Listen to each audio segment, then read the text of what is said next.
नमस्कार साथियों। RBSC science वाई विनोद सर के यूट्यूब चैनल पर मेरे प्यारे सभी विद्यार्थियों का हार्दिक स्वागत है।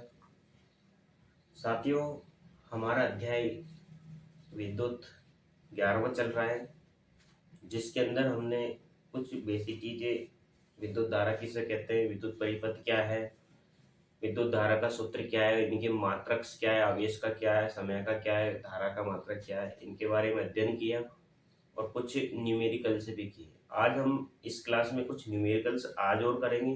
फिर उसके बाद मैं आपको ओम के नियम के बारे में अध्ययन करवाऊंगा। मैं आपको मेन चीज़ों का ही दोहरान करवाऊंगा साथियों, क्योंकि समय बहुत कम है और कोर्स भी पूरा करना है। पूरा तो नहीं होगा साथियों, झूठ बोलने से भी क्या होगा, लेकिन मैं लास्ट में आपको सारे चैप्टरों के 1 से 13 जितने भी अध्याय है उनके मैं इम्पोर्टेंट प्रश्न आपको देता रहूंगा, सॉल्यूशन देता रहूंगा साथियों। यदि साथियों आपको पीडीएफ चाहिए, जैसे जैसे बोर्ड पे लिखी हुई सारी पीडीएफ आपको चाहिए, तो आपको मेरे टेलीग्राम चैनल पर मिल जाएगी साथियों। उसका लिंक मैं आपको प्रोवाइड कर दूंगा, डिस्क्रिप्शन में दे दूंगा। आप वहां से टेलीग्राम चैनल को ज्वाइन कर करके आप पीडीएफ प्राप्त कर सकते हो। आपको लिखने की भी आवश्यकता नहीं है। आगे बढ़ने से पहले साथियों चैनल को लाइक करें, सब्सक्राइब करें और शेयर करें। तो शुरू करते हैं साथियों। देखो साथियों, एक प्रश्न है आपके बुक के अंदर, एक प्रश्न दे रखा है, यदि किसी विद्युत परिपथ में यदि कोई विद्युत बल्ब है, उसके तंतु में 0.5 एम्पियर की विद्युत धारा जा रही है। बल्ब बल्ब का तंतु में 0.5 एम्पियर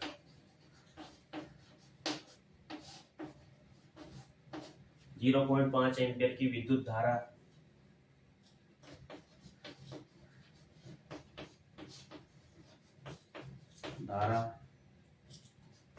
10 मिनट तक प्रवाहित की जाती है।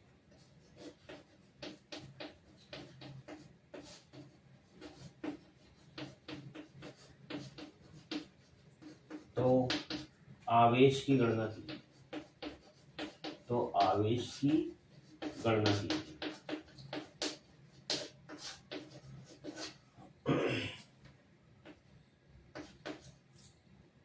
आवेश की गणना कीजिए। देखिए साथियों, क्या क्या दे रखा है आपको। विद्युत धारा कितनी दे रखी है,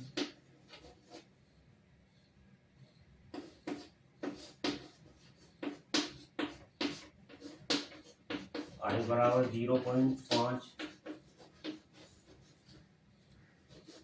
एम्पियर।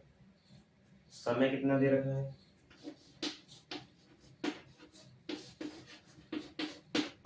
10 मिनट। साथियों, मिनट को आपको सेकंड के अंदर कन्वर्ट करना होगा।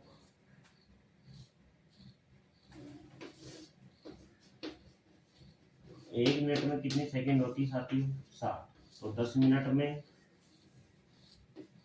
10 इंटू 60 इजिकल टू कितनी हो गई, 600।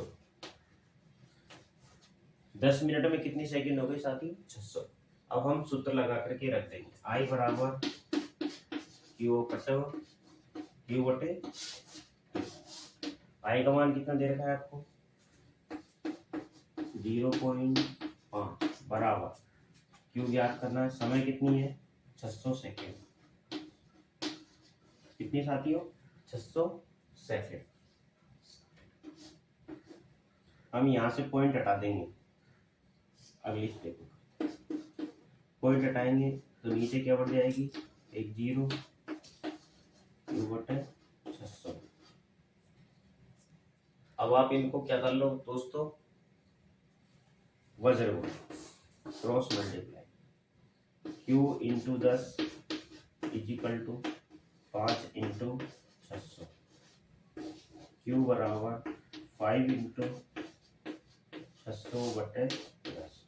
एक जीरो से एक जीरो, 5 को 6 से गुणा किया आपने, 5 छक्का 30 और एक जीरो, तो कितना कूलाम आवेश आ गया साथियों? 300। क्यू का मान कितना आ गया साथियों? 300 कूलाम। उम्मीद करता हूँ साथियों सवाल आपके समझ में आते होंगे।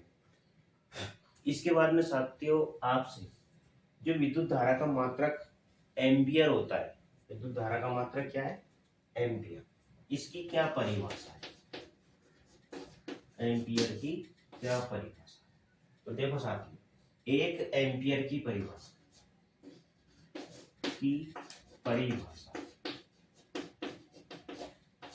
सूत्र ये, एक एम्पियर बराबर एक कूलाम बटे एक टी, एक आई बराबर एक क्यू बटे एक टी। इतना भी आप लिख करके छोड़ दोगे ना पेपर के अंदर तब भी आपका सही है। देखो साथियों, किसी परिपथ में एक कूलाम आवेश को 1 सेकंड तक प्रवाहित करने में ये प्रवाहित किया जाता है तो उसका मान 1 एम्पियर के बराबर होता है। दोबारा सुनो, एक कूलाम आवेश प्रति सेकंड में प्रवाहित किया जाता है तो उसका मान 1 एम्पियर के बराबर होता है। इसे क्या कहते हैं? 1 एम्पियर की परिभाषा। तो आ गए हो साथियों आपके समझ में। आज हम इस अध्याय का सबसे इंपॉर्टेंट पोर्शन की शुरुआत कर रहे हैं, ओम का नियम। तो समझते हैं साथियों, एक बार आप इसका स्क्रीनशॉट ले लो या देख लो साथियों। ये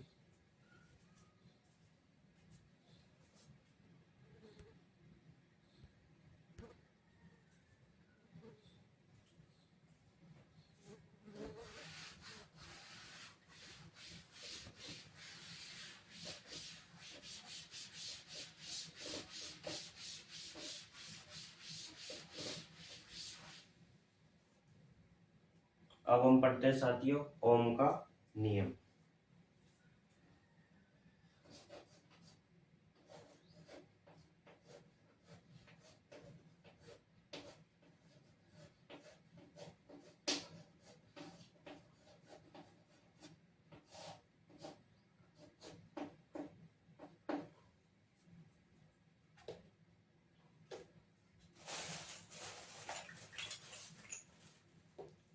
ओम का नियम।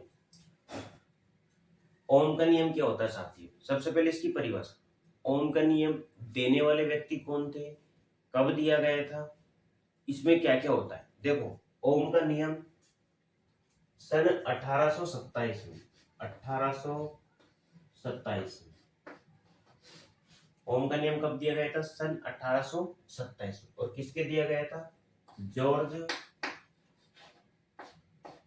साइमन ओम।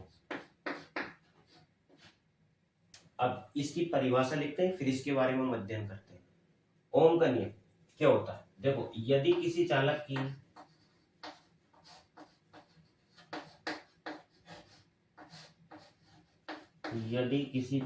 की भौतिक अवस्थाएं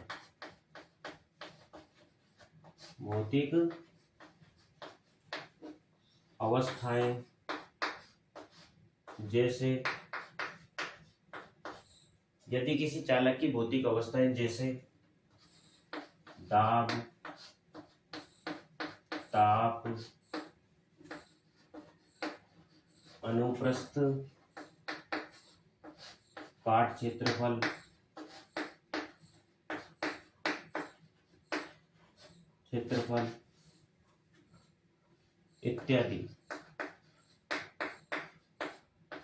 इत्यादि नियत रहे तो यदि किसी चालक की भौतिक अवस्थाएं जैसे दाब, ताप, अनुप्रस्थ, काट क्षेत्रफल इत्यादि नियत रहे तो चालक के सिरों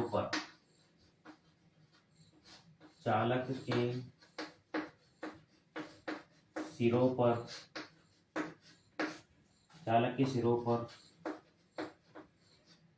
उत्पन्न विभवांतर विभवांतर चालक के सिरों पर उत्पन्न विभवांतर कोष्टक में v, चालक के सिरों पर उत्पन्न विभवांतर कोष्टक में v एवं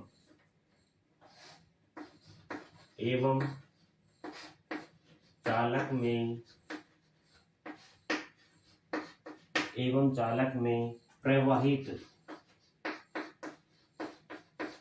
में प्रवाहित धारा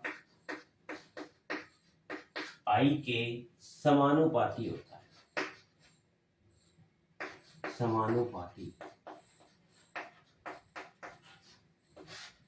समानुपाती होता है।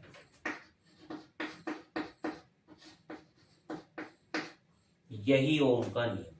यदि किसी चालक की भौतिक अवस्थाएं जैसे दाब, ताप, अनुप्रस्थ काट क्षेत्रफल आदि नियत रहे, नियत का मान इनका फिक्स रहे, तो चालक के सिरों पर उत्पन्न विभवांतर v, विभवांतर क्या होता है साथियों, आपको मैंने पिछली क्लास के अंदर पढ़ाया।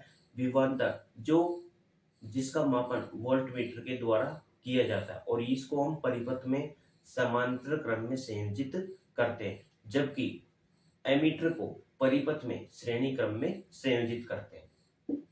एवं चालक में प्रवाहित धारा I के समानुपाती होता है। तो देखो इसको हम हल करते हैं। V समानुपाती I, V और I के क्या है समानुपाती। देखो विभवांतर V, चालक में प्रवाहित विभवांतर V एवं चालक में प्रवाहित धारा I के क्या है समानुपाती होता है। जब आप इस समानुपाती के चिन्ह को हटाओगे तो यहाँ पर एक नियतांक आ जाएगा, V बराबर R I। समानुपाती को हटाते ही क्या आ गया R, तो क्या लिख दोगे आप यहाँ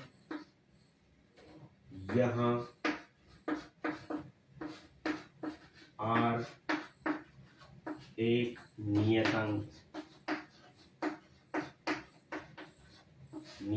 है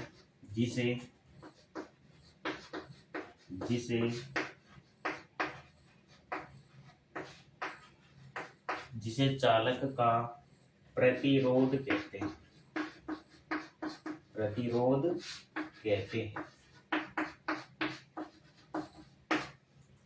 तो ये फर्स्ट फॉर्मूला हो जाता है साथियों, ये है विभवांतर ज्ञात करने का सूत्र। अगला, यदि आपको I का मान ज्ञात करना है, विद्युत धारा का मान ज्ञात करना है, I बराबर B अपॉन क्या आ जाएगा R। ये दूसरा फॉर्मूला हो गया साथ, ये फर्स्ट हो गया, ये सेकंड हो गया। विद्युत धारा परिपथ में आपको विभवांतर का मान देंगे और प्रतिरोध का मान देंगे। इधर परिपथ में प्रतिरोध का मान मिलेगा और धारा I का मान मिलेगा। तीसरा, यदि आपसे बोल दे R का मान ज्ञात करो, तो R बराबर V अपॉन R। साथियों ये तीनों के तीनों ही फॉर्मूले बहुत ज्यादा महत्वपूर्ण है और इन्हीं पर आपका न्यूमेरिकल होगा। एक बार आप इनका स्क्रीनशॉट ले लो, फिर आगे और भी अध्ययन करवाएंगे।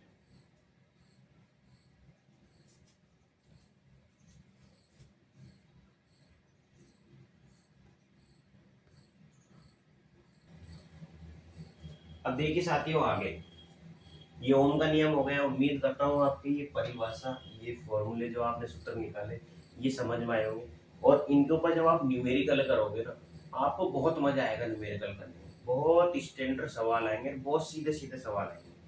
अब आगे हम विभवांतर और धारा I के मध्य ग्राफ खींचते हैं, इधर ही खींच देते हैं। V व I के मध्य ग्राफ खींचने पर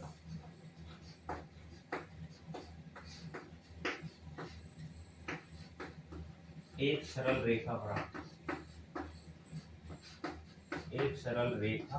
प्राप्त।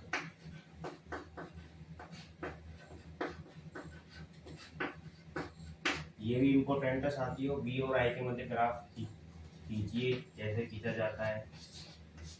तो देखिए,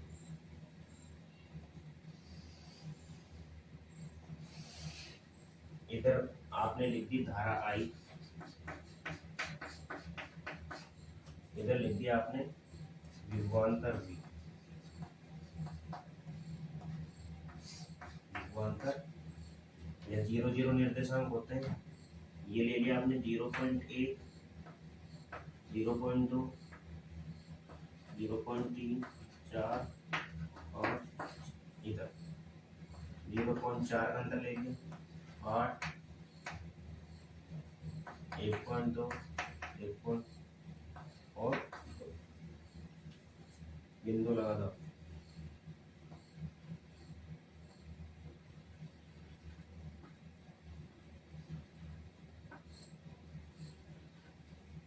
V और I के मध्य ग्राफ खींचने पर एकदम एक सरल सीधी रेखा प्राप्त होती है। ये V और I के मध्य ग्राफ है, ये धारा के मान, ये विभवांतर का। इंपोर्टेंट, ओम का नियम किन दो राशियों के मध्य या किन दो राशियों के मध्य संबंध को बताता है? तो विभवांतर और धारा, विभवांतर और धारा I के मध्य संबंध स्थापित करता है, स्थापित यह बताता है, इनके मध्य संबंध को बताता है, स्थापित करता है। उम्मीद करता हूँ साथियों आज आपको ओम का नियम समझ में आया होगा। आज के लिए इतना ही साथियों।